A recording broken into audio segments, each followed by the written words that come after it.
Welcome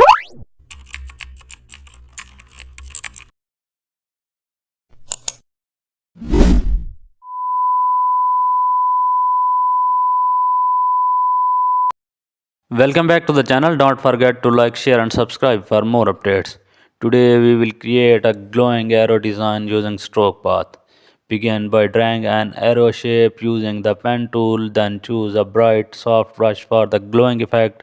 Also set brush size based on how thick you want the arrow line. Right click the path and select stroke path. Choose brush to apply your glowing arrow line and also add outer glow for the extra shine. Duplicate the layer to intensify the brightness and add a green overlay to give the arrow a multicolor glow. Increase the size in outer glow for stronger lighting. Use Ctrl+T to adjust the arrow shape perfectly. This works great for motions, graphics and posters. Try